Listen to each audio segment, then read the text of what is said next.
The morning sun of Volanti Primecast. Purple light through the tall windows of the small house at the edge of the diplomatic quarter. And Cale Morrow stood in his garden with dirt on his hands and peace in his heart. He was not a tall man by human standards. And by Volanti standards, he was almost comically short, standing barely chest-height to most of the four-armed aliens who ruled this world and the 1,000 worlds beyond it, but Cale did not mind being small in the eyes of giants. He had learned long ago that there were worse things than being overlooked. The garden was his sanctuary, a small patch of earth where he grew flowers from 3 different planets, including roses from old Earth that his grandmother had once tended before the stars called humanity outward into the vast and often cruel galaxy. He touched the red petals gently, remembering her hands, remembering home. Cale, a voice called from the house, deep and melodic in the way all Volanti voices were. The transport will arrive in 1 hour, and I cannot find my ceremonial sash. He smiled and wiped his hands on his simple work clothes before walking. Inside, Zareth Voskan stood in the middle of their living room, all 7 feet of her, with 4 arms, searching through different drawers at the same time, and an expression of frustration on her angular, violet face. She was beautiful by any standard, Cale thought, though he knew most Volanti would disagree with him marrying her, just as most humans would find the pairing strange. But love was strange. And Cale had stopped caring what others thought many years ago. Top shelf of the bedroom closet, he said calmly. Behind the winter cloaks you never wear. She paused, all 4 hands going still, and then she laughed. A sound like wind chimes in a summer breeze. How do you always know where everything is? Because I pay attention, he said, and there was no pride in his voice, only simple truth. She crossed the room in 2 long strides and bent down to press her forehead against his, a Volanti gesture of deep affection that her family absolutely hated her performing with a human. What would I do without you? She murmured. Lose a lot more sashes, he replied. And she laughed again before hurrying to the bedroom. Cale watched her go with warmth in his chest. The same warmth he had felt every day for the 7 years of their marriage when he had first come to Volanti Prime. He had been broken in ways he could not describe. Hollow and searching for something he could not name, he had found work in the diplomatic quarter as a translator, one of the few jobs humans were trusted to perform. And he had met Zareth at a cultural exchange event where she had been the only Volanti to actually speak with him like he was a person rather than furniture. Their courtship had been quiet and careful, hidden from her family for 2 full years before they finally married in a small ceremony that made headlines across the Dominion for all the wrong reasons. Diplomat disgraces ancient lineage with human pet was the kindest headline Cale remembered, but Zareth had never wavered, never apologized, never treated him as anything less than her equal, even when the universe insisted he was not. For that alone, he would have walked through fire for her. He moved through the house, tidying small things, preparing her morning tea the way she liked it. And his eyes passed over the wall, where an old sword hung in a simple wooden frame. It was a cavalry saber, the kind human soldiers had carried centuries ago when wars were fought on horseback with steel instead of plasma and particle beams. The blade was old but well-maintained, sharp enough still to cut, and it had belonged to his great-great-grandfather before passing down through the generations to him. Volanti guests always found it amusing when they visited. How primitive, they would say with polite condescension. How quaint that humans still keep such relics. Cale never argued with them. He simply smiled and offered them more tea and let them believe whatever made them comfortable. The sword was more than a relic to him, but he never explained why, and no one ever asked. Zareth returned wearing her formal robes, the ceremonial sash now properly draped across her shoulders, and she looked every bit the powerful diplomat she had worked so hard to become. "The summit begins today," she said, and there was tension in her voice that she was trying to hide. The Kreth delegation arrived last night. Kale's hands paused for just a moment as he poured her tea. The Krevi knew that name. Everyone in the galaxy knew that name. But Kale knew it differently than most. Knew it in ways that lived in his bones and visited him in dreams he never spoke about. "I will be there," he said simply. Handing her the cup. "You do not have to attend," she said quickly. "I know how the other delegates treat you, and I would not ask you to endure their rudeness." "You did not ask," he said. Meeting her eyes. "I want to be there for you." She studied his face for a long moment, searching for something, and whatever she found seemed to satisfy her because she nodded and squeezed his shoulder with one of her lower hands. "Thank you," she whispered. The transport arrived precisely on time, as all things did in the Volanthi Dominion, and Kale sat quietly beside his wife as they flew toward the Grand Conclave Hall, where the fate of star systems would be decided by beings who thought themselves masters of the universe. He wore simple formal clothes, dark and unassuming, the kind of outfit that would help him fade into the background where humans were expected to remain other. Diplomats on the transport glanced at him with expressions ranging from pity to disgust, and one elderly Volanthi actually clicked her tongue in disapproval when Sereth took his hand. Kale ignored them all. He had learned to let such things wash over him like water over stone, leaving no mark, causing no wound, but somewhere deep inside, in a place he kept locked and buried, a small flame flickered. Not anger exactly, something older, something patient. The Grand Conclave Hall rose before them like a mountain made of crystal and light. And as Kale stepped out of the transport and looked up at its impossible height, he felt Sereth's hand tighten around his. "Whatever happens in there," she said quietly, "stay close to me, always." He promised, and he meant it in ways she could not possibly understand. They walked together into the hall, the quiet human husband and his powerful alien wife. And no one watching them could have guessed that the universe was about to change, because Kale Morrow was very good at being overlooked. He had spent 10 years making sure of it, and no one, not even Sereth, knew what quiet men sometimes carried in their hearts. The summit was about to begin. And somewhere in the crowd, the Kreth delegation was waiting. Kale felt their presence like a cold wind on the back of his neck, and the flame inside him, the one he had buried so deep, began to burn just a little bit brighter. The Grand Conclave Hall was filled with beings from across the galaxy. Hundreds of diplomats and advisors and guards, all moving through the massive crystal corridors like fish in a glittering sea. Kale walked 2 steps behind Sereth as protocol demanded, his eyes cast downward in the posture of a humble consort. But he was watching everything. He saw the Thali servants moving silently along the walls, their thin gray bodies almost invisible against the pale stone. He saw the Volanthi nobles clustering in groups, their forearms gesturing in complex patterns that communicated status and alliance and subtle insult. He saw the Kreth. They stood apart from everyone else.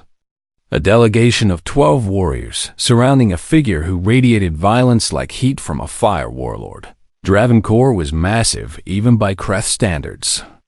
8 feet of armored muscle and scarred hide, with 3 eyes that glowed like dying embers in his brutal face. The Kreth were conquerors, had always been conquerors, and they wore their cruelty like a badge of honor. Kale recognized the medals on Core's chest, campaign ribbons from a dozen conquered worlds. One of them was a color he knew too well, Terran blue.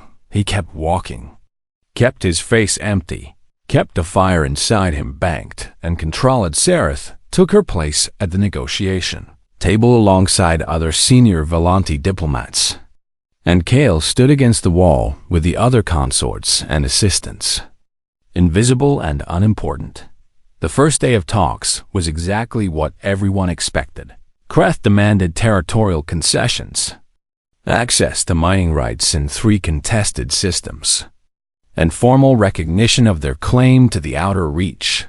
The Velanthi countered with trade agreements and non-aggression treaties and all the careful political language that powerful empires used when they wanted to appear reasonable. While giving nothing away, Kor grew visibly impatient. As the hours dragged on, he was a warrior, not a diplomat, and the slow dance of negotiation clearly frustrated him during a break in the proceedings. He stood and walked through the hall, his warriors following like shadows, and his path brought him directly past where Kale stood. The warlord stopped, his 3 eyes fixed on Kale with sudden interest, the way a predator might notice a small animal trying to hide in the grass. "A human," Kor said, his voice like gravel scraping against metal. "I did not expect to see one of your kind here among the mighty Velanthi." Kale said nothing. He kept his eyes down and his hands loose at his sides. "Look at me when I speak to you." "Creature," Kor commanded. Kale raised his eyes slowly, meeting that burning gaze with an expression of perfect blankness. "That is better," Kor said, and a smile split his face, showing rows of teeth filed to points. "I have killed many of your kind, human. Did you know that?" "No, sir," Kale said quietly. "Oh yes," Kor continued, clearly enjoying himself. "Your species screams so beautifully when they die. Not like the Thali, who simply whimper. Not like the Velanthi, who try to die with dignity. Humans truly understand fear. They embrace it. They let it consume them." The other delegates had noticed the confrontation now, and Sareth had risen from her seat, her face tight with concern. Kor glanced at her and his smile widened. "Ah, I see. This one belongs to you, diplomat. How fascinating. I did not know the Velanthi had taken to keeping humans as pets." "He is my husband," Sareth said coldly, "and I would ask you to show him basic courtesy." "Warlord. Husband." Kor repeated the word like it was a joke. "You married this thing. What a waste. What a tragedy for your bloodline." He turned back to Kale and leaned close. So close that Kale could smell the iron and ash on his breath. "Let me tell you a story, little human husband, about a world called Terran 4. Kale's heart stopped. "A beautiful world," Kor continued. "Green and blue and full of your kind, farmers mostly, families, children. We arrived in orbit on a quiet morning, and we burned it all. Every city, every town, every crying infant in every cradle. And do you know what the best part was?" Kale did not answer, could not answer. "The defenders," Kor said with relish. "A few hundred human soldiers who thought they could stop us. They held a mountain pass for 6 hours while transports escaped. Can you imagine 6 hours against my entire invasion force? We killed them all, of course, eventually, but they made us work for it. I still remember the last one standing, just a boy really covered in blood, still swinging his weapon until my personal guard finally brought him down." Kor straightened and looked at Kale with something almost like respect. "Your species has spirit. I will grant you that misplaced foolish spirit, but spirit nonetheless. It is almost a shame we have to exterminate you eventually." He laughed and walked away. His warriors falling in behind him, Kale stood perfectly still. His hands did not shake, his face did not change. But inside, deep inside, something that had been sleeping for 10 years opened its eyes. Sarith reached him moments later, her hands on his shoulders, her voice urgent and worried. "Kale, are you all right? I am so sorry. I should have stopped him. I should have said something sooner." "I am fine," he said, and his voice was steady. "It is nothing I have not heard before." She searched his face, unconvinced. "That story he told about Terran 4, that was real, was it not?" "I remember hearing about it when I was young." "Yes," Kale said simply. "It was real. Those soldiers he spoke of. The ones who held the pass." "Yes." "Kale," she said slowly, something shifting in her eyes. "How old were you 10 years ago?" He met her gaze and held it. 19, he said. She inhaled sharply. Were you? Were you there on Terran 4? For a long moment. He did not answer then. Very quietly, he said, I do not like to talk about the past. It was not a yes, but it was not a no either. The second day of negotiations was worse than the first. Core was openly hostile now. His patience exhausted, and he made increasingly aggressive demands that even the Volanti could not accept. The atmosphere in the hall grew tense, like a storm building on the horizon that night. Back in their quarters, Sareth paced while Kale prepared dinner. Something is wrong, she said. Core is not here to negotiate. I can feel it. He wants this summit to fail. Kale placed food on the table and said nothing. The Kreth honor guard he brought. There are too many of them, far more than protocol allows. And I saw them studying the exits today, mapping the hall. You think they are planning something, Kale said. I do not know, she admitted. But I am afraid. Kale crossed to her and took her hands in his. Whatever happens, he said gently, I will be there with you. She looked down at him, her tall alien love, and managed a small smile. My quiet human husband, she murmured. What did I ever do to deserve you? He kissed her hands and did not answer because the truth was complicated.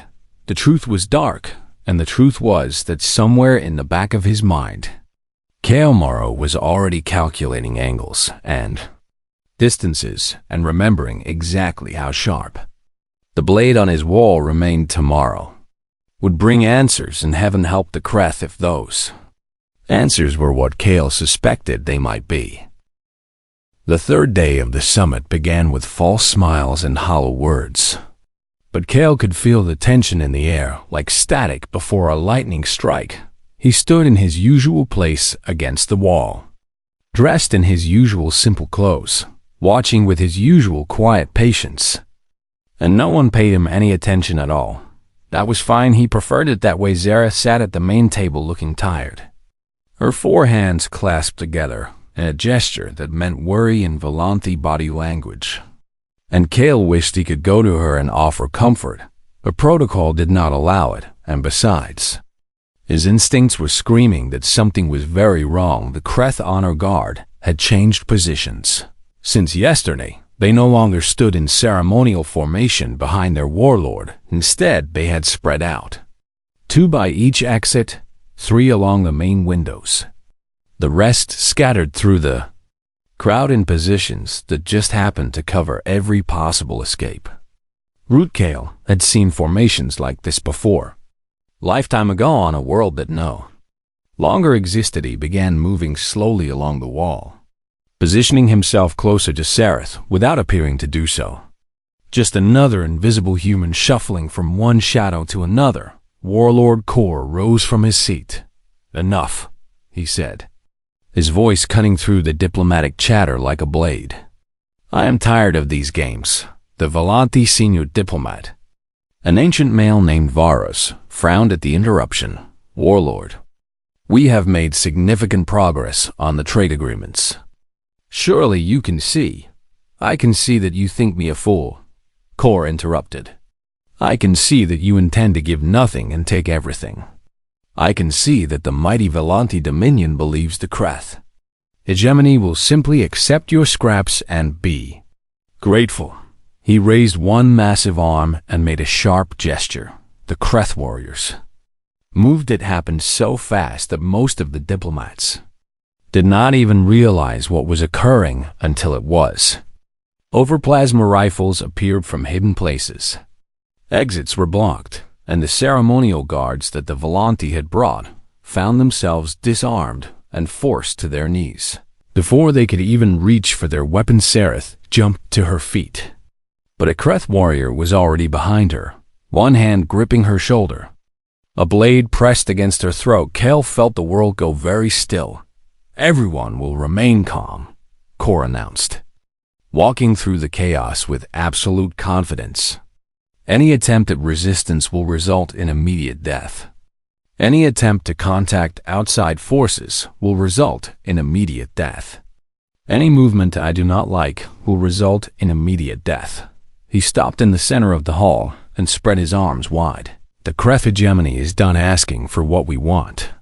From this moment forward, we will simply take it. Old Varos, brave despite his fear, stepped forward with his hands raised. This is madness, he said. You cannot hold an entire diplomatic summit hostage. The Dominion will send its fleet. You will be destroyed. Perhaps, Kor acknowledged. But not before I kill everyone in this room, and more importantly, not before I broadcast this moment to every world in the galaxy. Imagine it. The great Volanti Dominion brought to its knees by a single Kreth strike force. Their most powerful diplomats begging for their lives. He smiled that terrible pointed smile. Even if your fleet kills me tomorrow, the hegemony wins today, your reputation will be shattered. Your alliances will crumble, and worlds that fear you now will see that you can be broken. Kale understood then. This was never about territory or trade rights.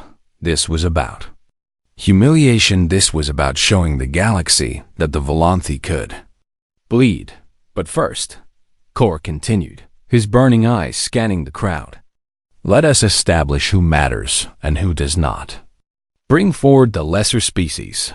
His warriors began moving through the hostages, grabbing the Thuli servants, the human translators, the handful of other non-Volanti staff who had been invisible until this moment. Kale was seized by two Kreth soldiers and dragged toward the center of the hall, where a small group of terrified servants had been gathered. Zareth cried out, struggling against the warrior holding her, and the blade at her throat drew a thin line of violet blood.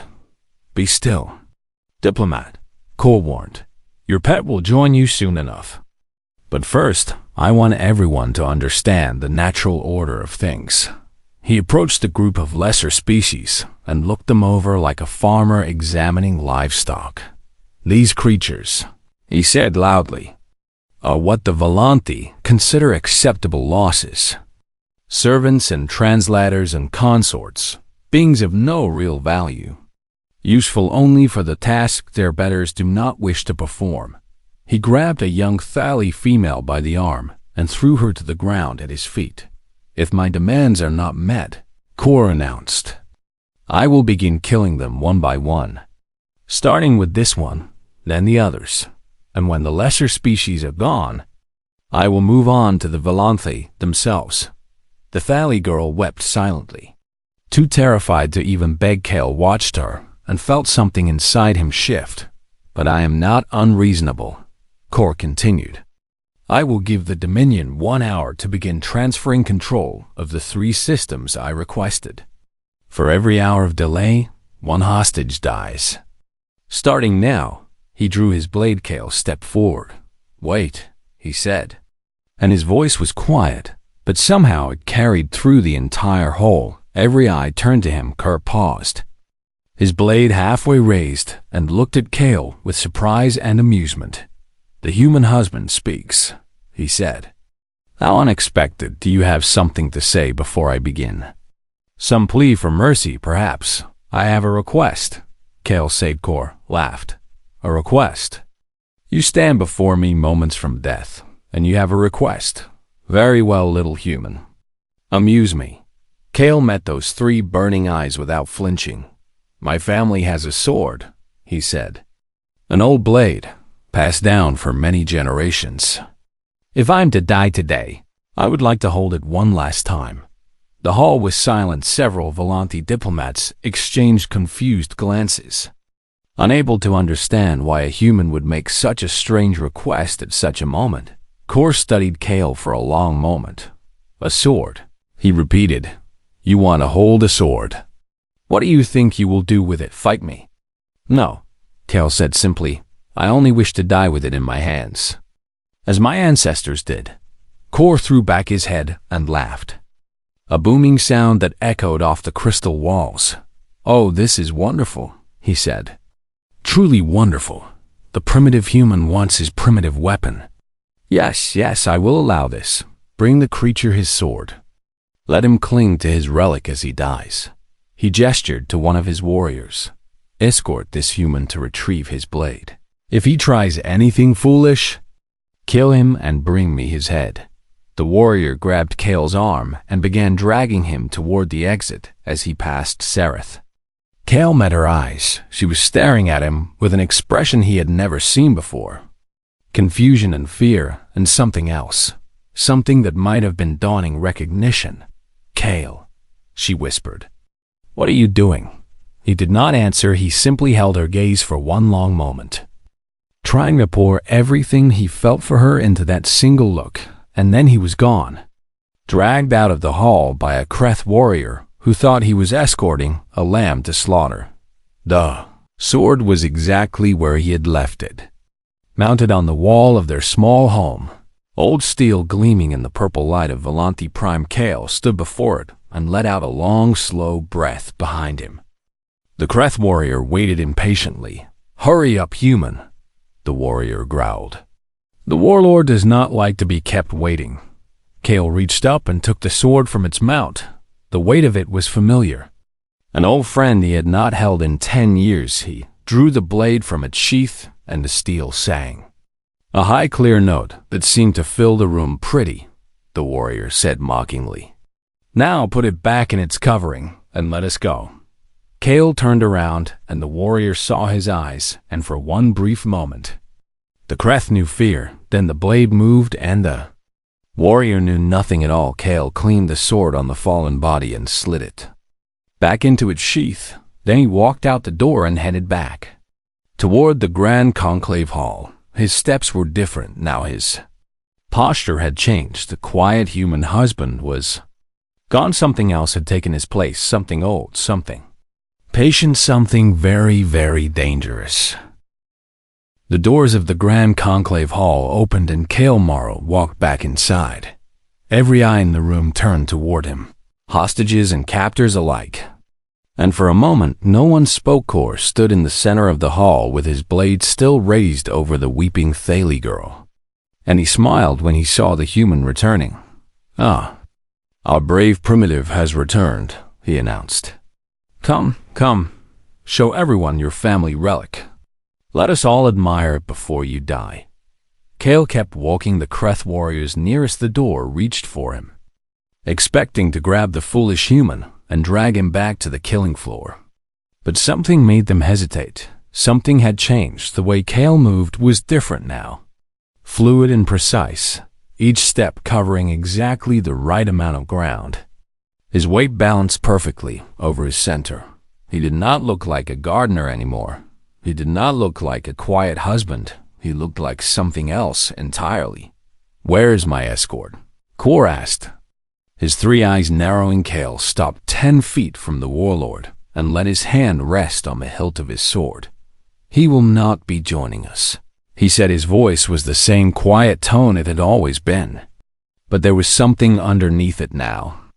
Something cold and hard like iron beneath. Silkor's smile flickered. "What did you say?" "I said he will not be joining us," Kale repeated. "He is dead. I killed him.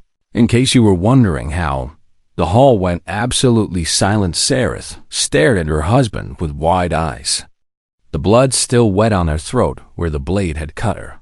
"You," Kor said slowly, "killed one of my warriors." "Yes." "With that," Kor pointed at the sheathed sword, "with that antique piece of metal." "Yes." Kor studied Kale for a long moment, and something shifted in those burning eyes. Not fear exactly, not yet, but the first distant cousin of caution. "Who are you?" the warlord asked. Kale drew the sword. The blade came free in one smooth motion, rising and settling into a guard position that had been drilled into his muscles 10,000 times before the war and 10,000 times during it. "My name is Kale Morrow," he said. "I served in the United Terran Defense Corps, 4th Mechanized Infantry. And 10 years ago, I held a mountain pass on Terran 4 for 6 hours while civilians evacuated." The words fell into the silence like stones into still water. "I watched my friends die that day," Kale continued. I watched your soldiers burn villages and slaughter children. I was the last one standing when your personal guard finally brought me down. And I have spent every day, since then, trying to be something other than what you made me." He raised the blade and pointed it directly at Kor's chest. "But you just had to keep talking about it." Kor's smile returned. But it was different now, sharper, more dangerous. "So the boy from the mountain pass survived," he said. "I am almost impressed, but you are one human with a sword. And I have 11 warriors in this room. What exactly do you think you are going to do?" "I am going to give you a choice," Kale said calmly. "Release the hostages and leave this world in disgrace. Or stay and learn what humans are really capable of." Kor laughed. But it sounded forced. "Kill him." He ordered 2 Kreth warriors rushed forward, plasma rifles raised. Expecting to cut down the foolish human before he could take a single step, they were wrong. Kale, moved to Volanti, would later describe what they saw as impossible, as something their eyes could not quite follow. As art made violent, the first warrior's rifle was knocked aside before he could fire, and the blade sliced through the gap in his armor at the neck with surgical precision before his body hit the ground. Kale was already past him, already spinning, already bringing the sword around in an arc that opened the second warrior from hip to shoulder. 2 seconds, 2 bodies. The hall erupted into Chowskreth warriors, converged from every direction, abandoning their positions at the exits to deal with this unexpected threat. And Kale met them in the center of the room. He was smaller than them, weaker than them, supposedly inferior in every way. But he was also faster, so much faster the sword was a blur. A singing line of death that seemed to know exactly where each enemy would be before they even got there. Kreth swung at his head, and Kale ducked under the blow, his blade taking the warrior's leg at the knee, then reversing to catch the falling body in the throat. Another came from behind, and Kale pivoted, using the momentum of his last strike to power the next one. The steel sliding between armored plates like it was finding paths carved just for it. 3 more rushed him together, and Kale moved through them like water through fingers, never where they expected him to be, always exactly where they could not defend. The Volanti hostages watched in stunned disbelief. This was the quiet human who tended gardens and made TVs, was the unassuming consort who kept his eyes down and his voice soft. This was the man they had dismissed as pathetic, as primitive, as unworthy of attention, and he was destroying the Kreth honor guard like they were children playing at. Wosereth felt the blade leave her throat as the warrior holding her rushed to join the fight. She did not move. She could not move. She could only watch as the man she had loved for 7 years revealed the truth she had never even suspected. Tale had killed 8 warriors. By the time Kor finally stepped forward, "Enough," the warlord roared, drawing his own blade, a massive curved weapon designed for a being twice Kale's size. The remaining Kreth fell back, forming a circle around the 2 combatants. Kale stood in the center of the hall, surrounded by bodies, his breathing steady, his sword dripping violet and orange blood from the different species of warriors he had cut down. "You are good," Kor admitted. "Better than any human I have ever fought, but you are tired now." "Wounded too, I think." It was true. A gash on Kale's arm bled freely where a lucky strike had gotten through. "And I am fresh," Kor continued, advancing slowly. "I am stronger than you, faster than you, and I have killed 1,000 enemies in single combat." "You talk too much," Kale said. He attacked. The warlord was ready, parrying the first strike with contemptuous ease and countering with a sweeping blow that should have taken Kale's head off. But Kale was not there. He had dropped low, impossibly low, his body almost parallel to the ground, and his blade cut across Kor's thigh before the warlord could adjust. First blood. Kor snarled and pressed his attack, using his superior reach and strength to drive Kale back. each blow powerful enough to shatter bone if it landed, but none of them landed. Kale was smoke and shadow. Never where the blade fell, always where it did not. They fought across the hall, through the scattered chairs and overturned tables, their weapons singing a duet of death that echoed off the crystal wall. Score was skilled. Core was powerful, but Core had never fought anyone like Kale. Morrow, because Kale not fight like the other soldiers. Core had. Feisty did not fight with rage or fear or desperation. He fought with something colder, something more patience, something that had spent 10 years learning to be quiet and still and invisible, and was only now remembering what it truly was. Core overextended on a thrust, and Kale was inside his guard before he could recover. The sword flashed twice. Core screamed as his weapon clattered to the ground. Both his arms suddenly unable to grip anything, he fell to his knees, staring at the blood pumping from his ruined limbs. And Kale stepped forward to press the point of his blade against the warlord's throat. "I remember Terran 4, Kale said softly. "I remember the screams, I remember the fire.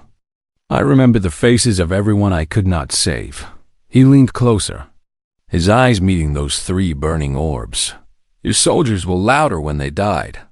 Core trembled, and for the first time in his long and bloody life, he knew real fear. "Kill me then," he managed to say. "Finish it." Kale held the blade steady for a long moment, then he stepped back.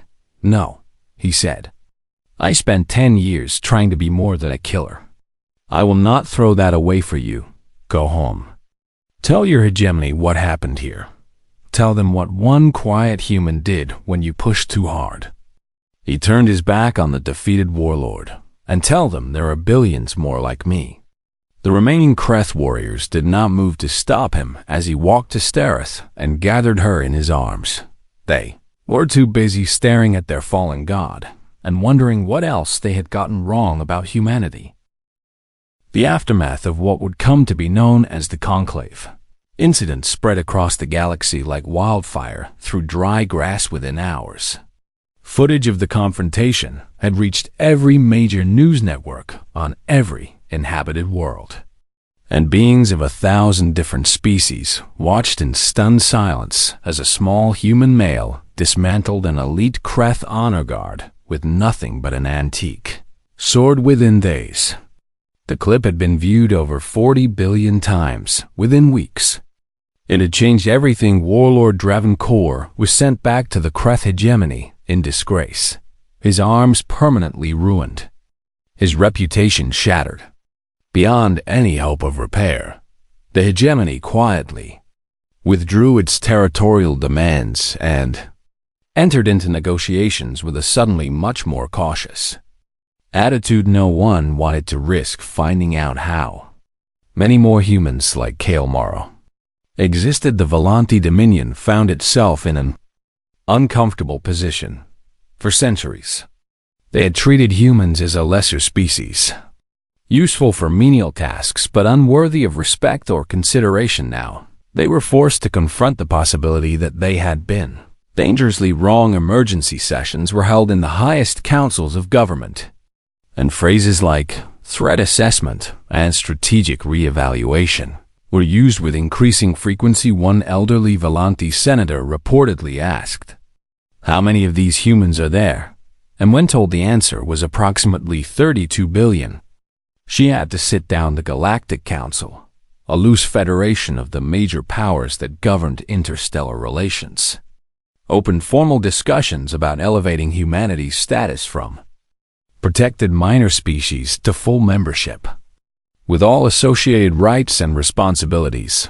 It was not done out of kindness or guilt. It was done out of simple pragmatic fear. If humanity could produce individuals like Kale Morrow while being treated as servants and pets, what might they become if they were given real resources and recognition?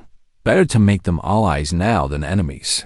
Later, Kale himself became famous overnight, though he did everything in his power to avoid the attention reporters camped outside his home. Diplomats requested Audiences, military officials from a dozen species wanted to study his fighting techniques. He refused them all.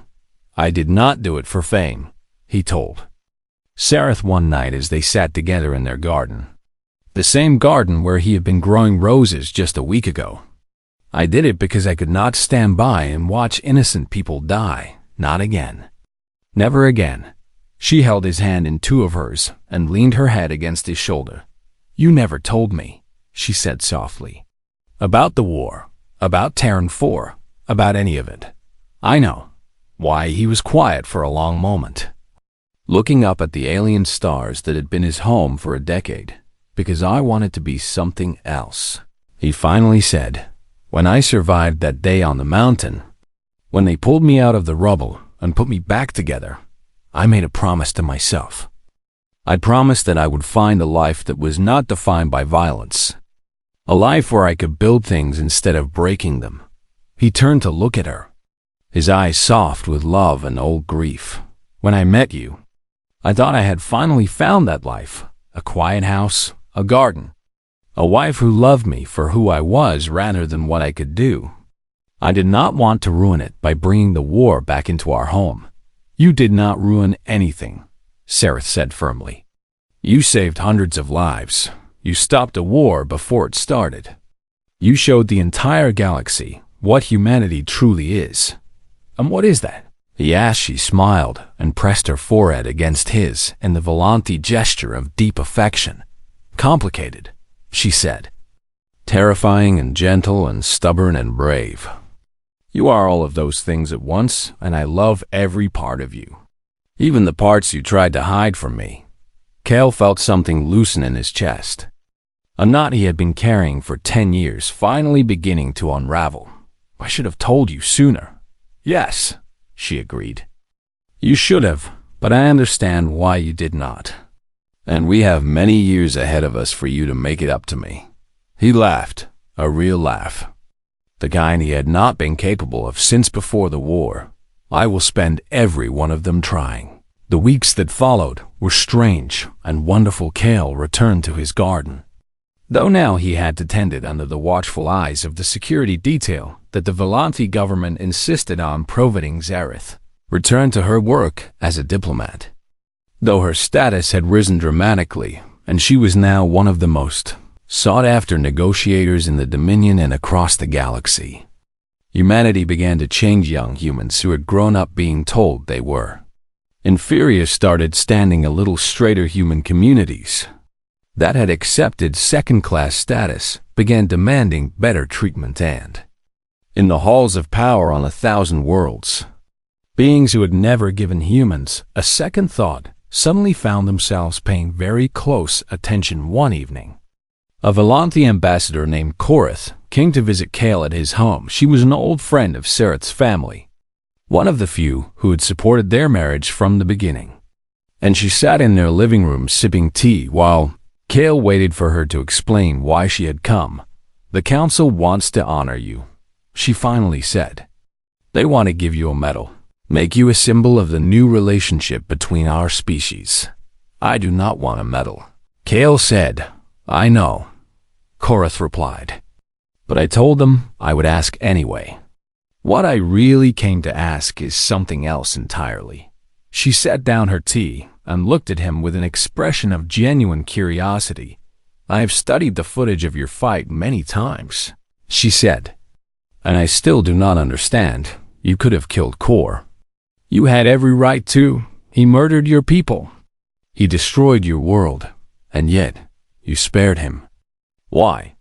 Cale considered the question for a long moment. Because killing him would not have brought back anyone I lost, he said. Because revenge is a fire that burns the one who holds it more than the one it is aimed at.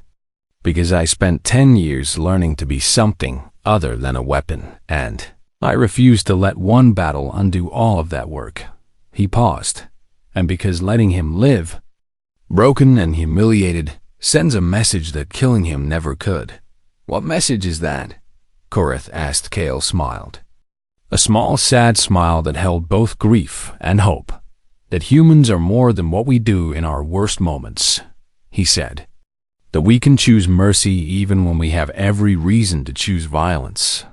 That is what makes us dangerous in ways that people like Kor can never understand. Koreth sat in silence for a long time after that. When she finally left, she bowed to Kale with the formal respect that Volanti reserved for equals. Something no human had ever received from a being of her rank. The universe was changing it. Would take time for all the pieces to fall into place. But the first domino had already fallen on the day the Galactic Council formally voted to elevate humanity's status. Kale stood in his garden with Sareth by his side and watched the announcement on a holographic screen. 32 billion humans across the galaxy watched with them. And for many, it was the first time they had ever felt truly seen. What happens now? Sareth asked. Kale reached out and touched the petals of a rose. The same roses his grandmother had grown on old Earth before any human had ever dreamed of reaching the stars. We grow, he said simply. We build, we become whatever we are meant to become. And we try to remember that the universe is big enough for all of us. She took his hand. Together. He squeezed her fingers and smiled. Together. The sword still hung on their wall, but now it shared space with climbing vines and flowering plants. Steel and stems growing side by side. That was what humanity had always been. Kale thought, gardeners and warriors, builders and destroyers. Capable of terrible violence and infinite gentleness. They'd only needed a chance to prove it now. They had won, and the galaxy would never be the same.